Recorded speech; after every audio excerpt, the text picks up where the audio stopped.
Hey kids, comics! Silver-haired Bronze Age babe here with a viewer request. My friend Cindy Lou Who said she's enjoying my videos. Thank you, Cindy.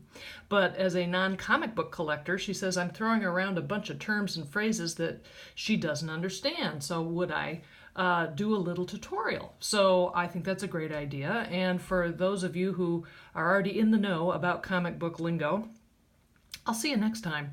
For those of you who are still sticking around, here we go. Cindy's first question was, what do you mean by CGC? And what I mean by CGC is this book here. It refers to sending a book to a company called the Certified Guarantee Company, I think. It's hard to fit this in here. But basically what they do is they inspect comic books, literally wearing white gloves, to determine the status and the quality of that book. Are the staples together? What situation are the pages in? Are there any wrinkles and crinkles? And they grade a book on a 0 to 10 scale.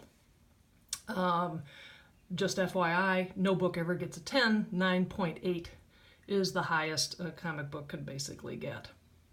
And the other term that you'll hear used occasionally is that after they grade a book, they encase it in plastic, and that's nicknamed getting your comic slabbed. So it is slabbed. You can open those things and crack them open and look at the book, but the point of having a book that's been CGC'd is that you're assured of the quality of the book, and particularly for those people who invest in comic books and who are much more engaged in the buying and selling and trading of higher end comic books, having a slabbed CGC takes a lot of guesswork out of that process. One of the other terms you'll hear me use is a raw book, which means the way I'm using it, it's a higher grade, probably like a 7 and above book, but that has not been slabbed. Those tend to be cheaper, and this is an example. This Lois Lane is an example of a book that is a raw but higher grade book. I bought it from a company that certified it itself. It didn't send it to CGC, but their graders looked at it and said, okay, we think that's a 9.0 book. Now it's cheaper to get a book like that. For example, I think I paid about 5 years ago about $70 for that book. And just yesterday I was looking at eBay, and some comic book store was selling a slabbed version of that book that has been graded an 8.5 for $575. I think that's insane unless something's been going on with that book that I'm unaware of, but there you go. So you've got the high grade and the raw books. Where I live in my collection are lower grade books, like books that if you were to grade them would be in the 4.0 and most likely lower. And the reason I like them is because I actually like the tactile experience of comic books. I like their size. I like how the paper feels. Comic books have a certain smell. I like to read them. I've always liked to read them. So I enjoy having lower grade books that I can just open up, read, and enjoy like I did when I was a kid. By the way, one of the other questions Cindy had was what's a splash page? And typically it's in the beginning of the book, either the first or second page, and it launches you into the story, and it generally is a page that is one whole panel. So like that would be a splash page. So that's what that is. The other term you might hear a lot is keys, like a key comic.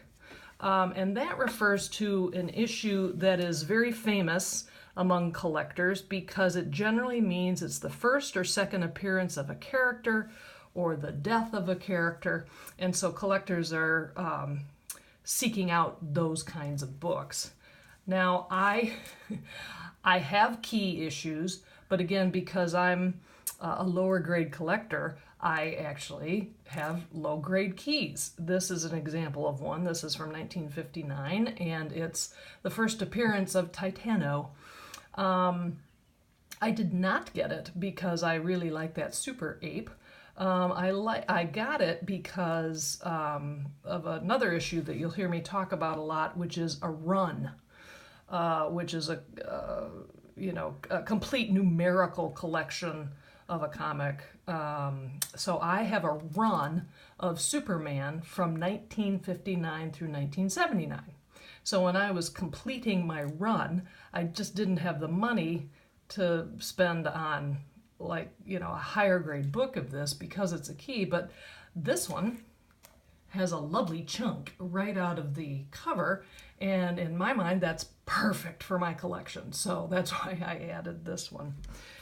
The other thing, this is another example of a low grade key. This is a really famous book, the 400th edition of Detective Comics with Batman, and Neil Adams did the cover. It's also the introduction of that character, Man-Bat. As you can see, this comic is in very low grade condition. But here's the thing, I don't care. That's the kind of collector I am, that I want to be able to read them. Yes, I have it in plastic and it's with a backer board so that it's taken care of, but that's mostly for ease of storage and that I can find them faster. But so I'm a low grade gal.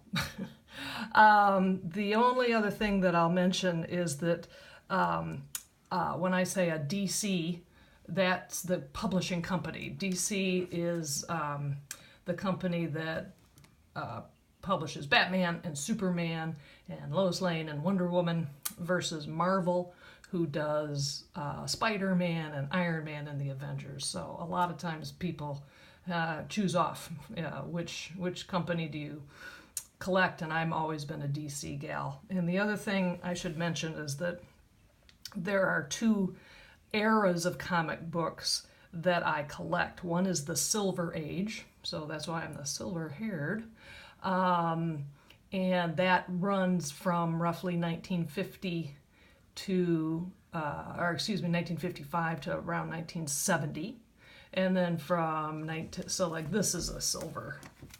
This one's a Silver Age comic, and 1970 to 1983 is a Bronze Age comic. So that's why I'm the silver-haired Bronze Age babe, because that's what my collection is.